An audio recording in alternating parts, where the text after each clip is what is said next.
오늘 본문 말씀은 제가 1년 계획을 먼저 설교 본문 내용을 1년 계획을 다 세워서 요람에 다 넣어놓는데요. 오늘은 그 본문 내용을 좀 바꿨습니다. 원래는 오늘 말씀은 히브리서 말씀을 통해서 세상을 변혁하라 라고 하는 말씀으로 함께 말씀을 나누려고 했는데요. 오늘은 공동의의 주일이만큼 우리가 주님의 일꾼으로 무엇을 해야 하는지 이것을 확인하고 믿음으로 달려가는 것이 좋겠다라고 하는 판단을 하게 되었습니다. 이 시간 하나님께서 넘치는 성령의 은혜로 함께하여 주셔서 그리스도의 일꾼으로 우리가 온전히 세워지는 은혜가 있기를 간절히 소망합니다. 고린도 교회는 우리가 잘 알고 있는 그리스 지역의 가장 최남단 지역에 위치하고 있는 지역입니다. 지금의 그리스 그 지역 가장 최남단 지역에 이 고린도 교회가 세워져 있었습니다. 아테네와 매우 가까운 지역에 이곳에 교회가 세워졌는데 이 고린도 교회는 많은 문제점들을 가지고 있었습니다. 성찬의 문제, 그리고 부활이 지나갔다라고 말하는, 그리고 부활을 믿지 못하는 문제, 그리고 성령의 강권적인 은사를 통하여 나타나는 성령의 은사로 또한 공동체 안에 많은 영적인 문제들이 파생되고 있었습니다. 그 가운데서도 가장 큰 문제는 교회의 분열 문제였습니다. 나는 개바파다, 나는 바울파다, 나는 그리스도파다, 나는 그리스도파다 라고 이야기하면서 그 파가 여러 갈래로 갈라지면서 분열 양상이 펼쳐지고 있었습니다. 이 소식이 근로의 지편 사람들을 통해서 에베소에 있었던 바울이 그 소식을 전해 듣게 되고 이 문제에서 해결하기 위하여 이 고린도 전서를 기록해서 편지로 보낸 것이 오늘 고린도 전서의 내용입니다. 그 문제를 처방하기 위하여 처방전 약을 보내게 되는데 그 약이 무엇인가? 이렇게 하면은 모든 문제가 해결된다 라고 하는데 그 핵심에는 우리가 작년에 표어로 삼고 있었던 복음으로 답하는 교회라고 하는 그 표어의 핵심 성경 구절로 우리가 함께 보았던 고린도전서 1장 18절의 말씀, 십자가의 도가 멸망하는 자들에게는 미련한 것이요 구원을 받는 우리에게는 하나님의 능력이라 라고 하는 말씀을 핵심으로 주고 있는 것입니다. 고린도의 모든 문제가 어디에서 또 시작되는가? 예수 그리스도의 십자가가 그 공동체 안에 없었기 때문인 거예요. 다 예수를 믿는다 말하면서도 예수 그리스도 십자가 그 은혜 가운데 거하지 못하니 분열의 문제, 그리고 성찬의 문제, 그 안에 여러 가지 문제들이 계속해서 파생되어 들어오는 거예요. 이러한 가운데에서도 주님의 일꾼들이 어떠한 일을 행하여야 하는가? 이 부분에 대하여 바울 사도는 오늘 말씀에 기록하고 있는 것입니다. 우리가 본문 말씀을 통하여 보는 첫 번째, 그리스도의 일꾼은 맡은 일에 충성하는 일꾼이다라는 사실을 보게 됩니다. 2절 말씀을 보게 되면 그리고 맡은 자들에게 구할 것은 충성이니라. 충성, 이것은 무엇입니까? 충성이라고 하는 헬라어 단어를 찾아서 들어가게 되면은 그 의미는 이렇습니다. 믿을만하다, 신실하다라는 의미를 가지고 있어요. 충성한다라고 하는 것은 하나님께 우리의 마음이 항상 신실해서요, 변함없이 어떠한 환경 속에서도 주님 앞에 충성하며 헌신하는 자리에 항상 서 있다라는 의미죠. 동시에 하나님께서 우리를 보실 때에도 믿을 만한 하나님의 자녀다라고 칭해 주실 사람들이 바로 이러한 충성하는 자다라는 겁니다. 사람 입장에서도 하나님을 신실하게 믿으면서 그 자리를 지켜내는 사람이 믿을만하고 신실한 자이니 충성된 일꾼이요, 하나님께서 우리를 보실 때에도 똑같은 모습으로 또한 보신다라는 거죠.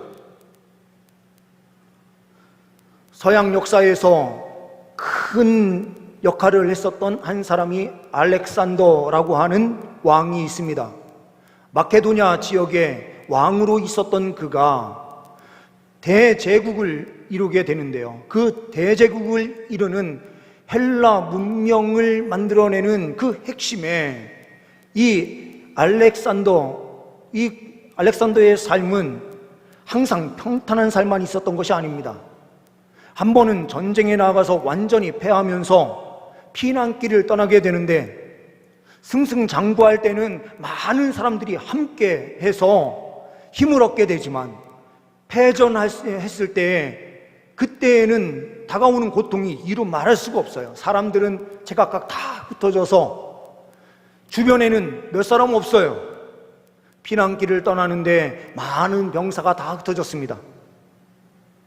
한 병사에게 말 한 마리를 주면서 그 위에 무거운 짐 하나를 턱하니 올려주면서 이 짐을 내 옆에서 항상 따라오면서 끝까지 따라와라 라고 하는 임무를 줘요.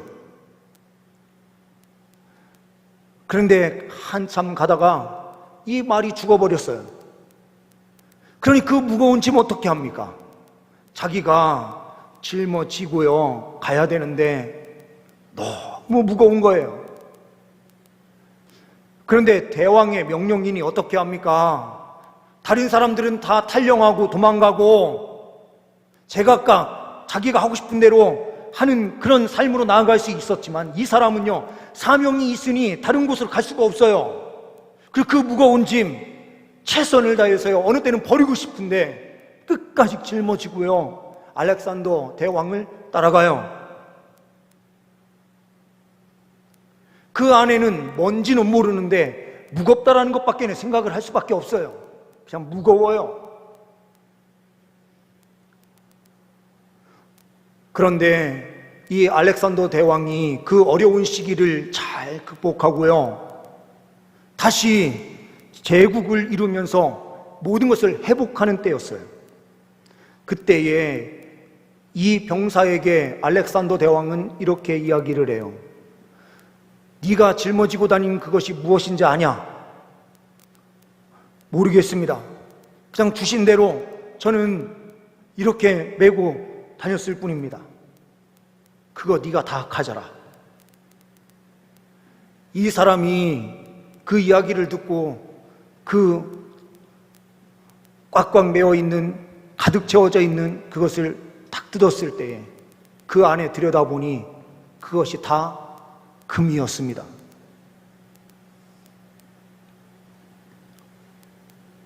혹시라도 모를 상황을 대비해서 금부치를 싸갖고 다니게 한 것이죠. 충성한 그 병사에게 그 금은보화를 가질 수 있도록 하는 것처럼, 하나님 아버지께서 충성하는 자, 때로는 다 내려놓고 싶고 도망가고 싶고 피하고 싶은데 주어진 임무가 있어서 때로는 뭔지 모르게 끌려오는 것처럼 끌려와서 그 사명을 다하는 자리에 서 있을 때도 있지만, 하나님께서 그 모든 것을 보시고 충성된 죄 백성들에게 넘치는 은혜로 함께하여 주시는 것입니다. 맡은 일에 충성하는 일꾼, 하나님께서는 귀하게 보시는 줄 믿습니다. 두 번째로는 판단을 주의하는 일꾼입니다. 3절, 4절 말씀을 보게 되면 이렇게 말씀합니다. 너희에게나 다른 사람에게나 판단받는 것이 내게는 매우 작은 일이라. 나도 나를 판단하지 아니하노니 내가 자책할 아무것도 깨닫지 못하나 이로 말미암아 의롭다함을 얻지 못하노라. 다만 나를 심판하실 이는 주시니라. 많은 사람들이 왜 봉사의 자리로 중직자가 되라라고 이야기를 해도 왜 중직자가 되는 일을 거부합니까? 우리도 이번에 많은 안수집사님 후보들 그리고 권사님 후보들 다 세워놓고 면접을 보는데 대부분 뭘 이야기하는 게 핵심인가? 제가 이렇게 이야기는 하지 않았지만 제가 볼 때는 그랬다 이거예요. 가만히 들여다보니 집사로 있으면은요, 그냥 서리 집사로 있으면 다들 그런가 보다 할 건데 중직자 자리에 딱 올라가는 순간 많은 사람들이 이렇게 이야기하거든요. 안수 집사가 돼가지고 권사가 돼가지고 장로가 돼서 라고 하는 말을 많이 듣게 되는 거예요.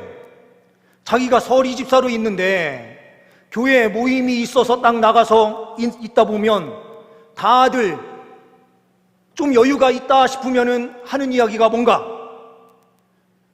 우리 교회는 권사는 개나 소나 다 되는 거다 라고 말하는 것처럼 들려지는 이야기들이 많은 거예요.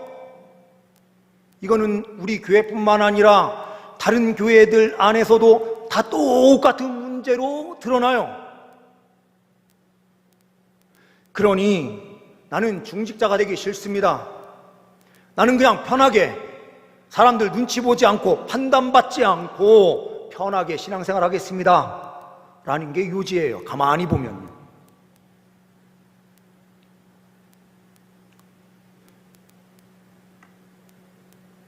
그럴 것 같으면 저도 목사 그만둬야 됩니다.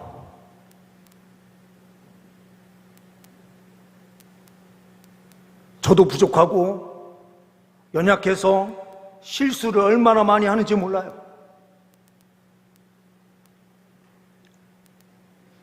바울 사도도 오늘 내가 자책할 아무것도 깨닫지 못하나 이로 말미암아 이렇게 표현하는 것은 자기가 흠 없는 사람이다라고 이야기하는 뜻이 아니에요. 흠 있고요, 실수 많지만 하나님께서 주신 그 사명, 그 붙잡고요, 그 사명을 감당하는 데 있어서 거리낌이 없는 삶을 살겠다라고 결단하는 거예요. 제가요, 만약 하나님 말씀을 전하는데요, 본문에서 이야기하지도 않는 이야기를 막 이야기하면서 말을 아주 기가 막히게 해서 모든 분들이 다 은혜 받았어요. 나가는데 목사님 은혜 많이 받았습니다 하더라도요, 제가 잘 알거든요.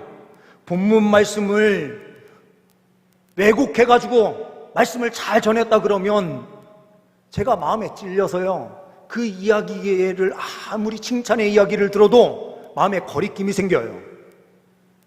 그런데 하나님 말씀 그대로 선포해서 하나님 양심상 거리낌이 없다면 저는요, 그 자리가 가장 행복한 자리가 되는 거예요. 바울 사도도요, 말씀을 기록하면서 보내면서 때로는 책망하고 그들을 변화시키기 위해서 수많은 말들을 하지만 자기가 하나님 앞에 양심상 거리낌이 없다라고 하는 것은 목사로서의 책임을 감당하는 것처럼 사도로서 그 역할을 감당하기 위하여 최선으로 다가가고 있다, 이거를 이야기하는 거예요. 나는 아무런 잘못이 없다라고 말하는 게 아니에요. 바울 사도는요, 15장에서 말씀을 보게 되면 자기는 사도 중에 지극히 작은 자고, 디모데 전서의 말씀을 보게 되면, 전서와 후서의 말씀을 보게 되면 나는 핍박자고요, 괴수 중에 괴수다, 죄인 중에 죄인이며 괴수 중에 괴수다라고 이야기를 해요.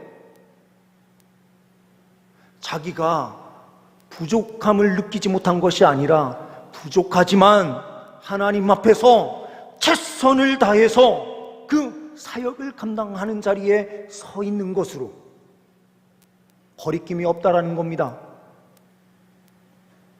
우리가 완벽해서 그 자리에 서 있는 사람 없어요. 이런 측면에서 우리가 오늘 선출하는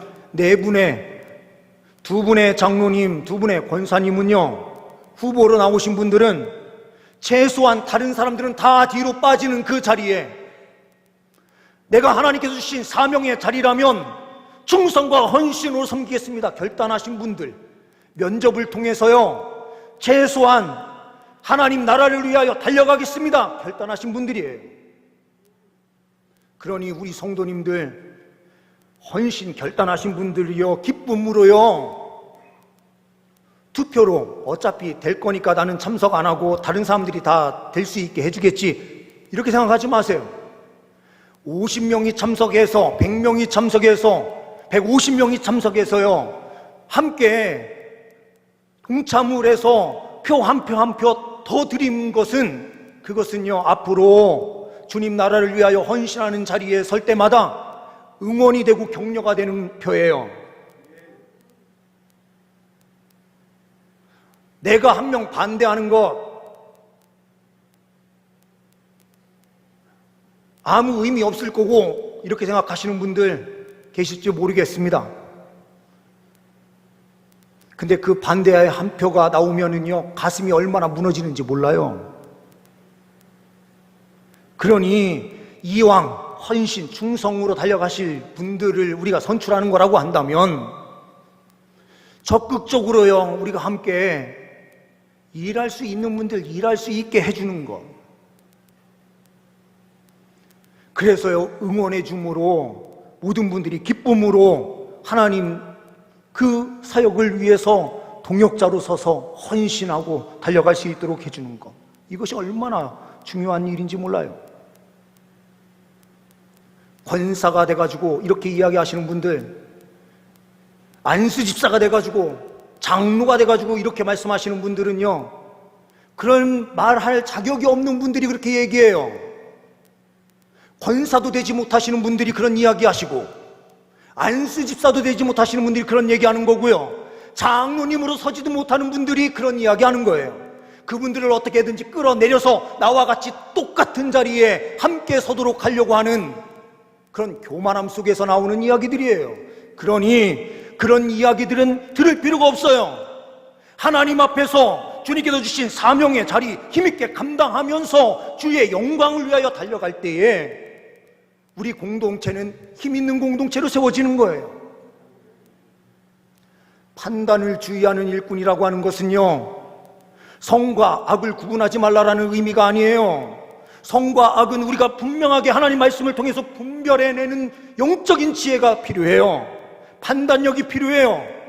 하지만 주님의 일을 위해서 함께 달려가는 공동체의 사람들을 우리가 바라볼 때에는 사랑과 자비와 긍휼로요 판단의 자리로 우리가 들어가는 것이 아니라 하나님 아버지의 그 큰 사랑을 기억하고 예수 그리스도의 구속의 은혜를 기억하면서 십자가 안에서요 서로 품고 달려가라는 뜻이에요.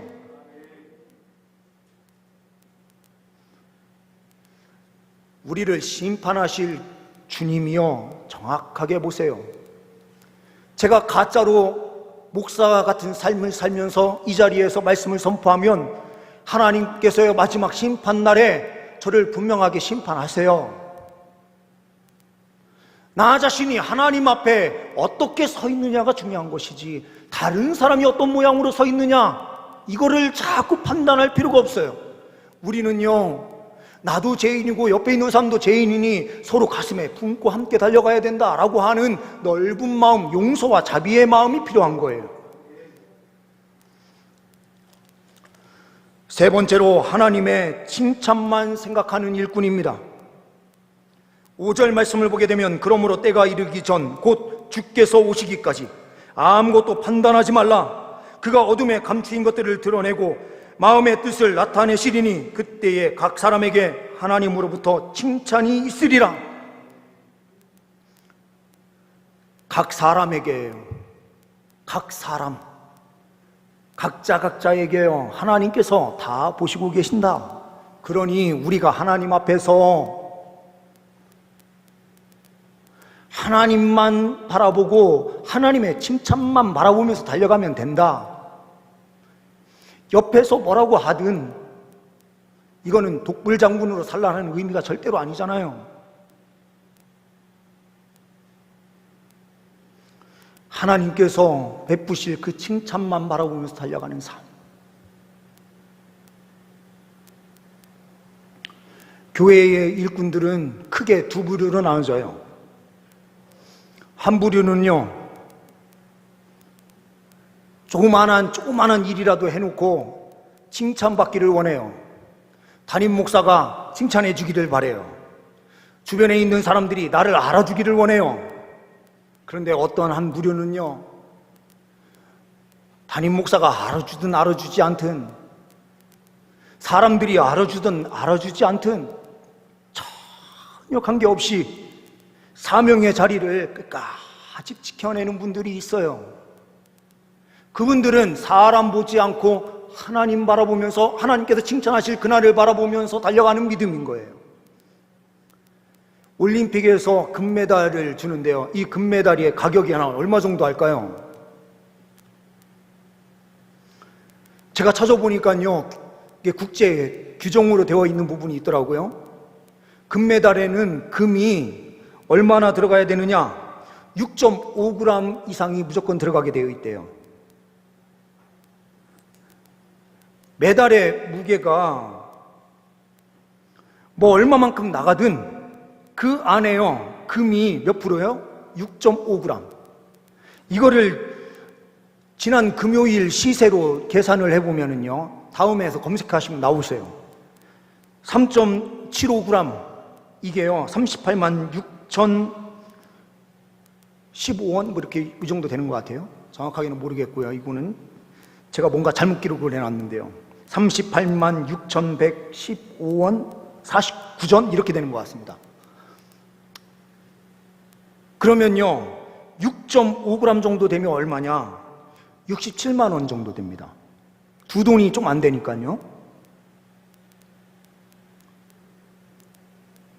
그런데 올림픽에 나가서요, 4년 동안 고생하고요. 4년만 고생한 게 아니고요, 그 국가대표로 되기 위해서는요, 몇십 년을 고생하면서 그 자리에 올라가야 되는 것 아닙니까? 그런데요, 고생한 그 금메달이 얼마라고요? 67만 원짜리래요. 금값 떨어지면 진짜 형편없어요. 50만 원도 되지 않을 때가 있는 거예요. 그런데요, 그거를 돈으로 환산할 수 있습니까? 없어요. 그 금메달 따른 것으로 다가오는 그것은요, 엄청난 영광이 있어요. 그런데 사람이 주는 그 금메달보다 하나님 아버지께서 주시는 그 칭찬이요, 얼마나 큰 영광이 있는지 몰라요. 하나님께서 주실 그 은혜를 바라보면서요, 하나님만 바라보고 충성과 헌신으로 달려가는 자, 하나님께서 마지막 날에요, 각 사람에게 하나님으로부터 칭찬이 있으리라 라고 하는 말씀이 있는데요, 이 말씀의 그 은혜대로 하나님께서는 주의 백성들에게 상급으로 갚아주시는 은혜 반드시 주십니다. 혹시라도 사양을 했어요, 중직자 되는 거 사양을 했어요, 이 시간 회개가 나오신다면 다음 기회에 반드시요, 사모함으로 그 직분을 받으십시오. 그리고 직분 받는 사람들에게 대하여서 우리가요, 개나 소나 받는 거다라고 하는 말을 지나가는 소리라도 하게 되면은요, 하나님을 얼마나 욕되게 만드는 건지 몰라요. 그 직분은 사람이 주는 것처럼 보여도 사람이 주는 게 아니에요. 하나님 아버지께서 주시는 거예요. 그리스도의 영광으로 함께 해주시는 거예요. 권사가 돼가지고 이런 말도 함부로 하지 마십시오. 권사가 되신 것만으로도요, 주의 나라를 위해서 얼마나 큰 충성을 한 건지 몰라요. 그 자리에 서서요, 직분을 받고 헌신하면서요, 욕을 얻어 먹어도 그 자리를 지켜내는 믿음이 얼마나 큰 것인지 몰라요.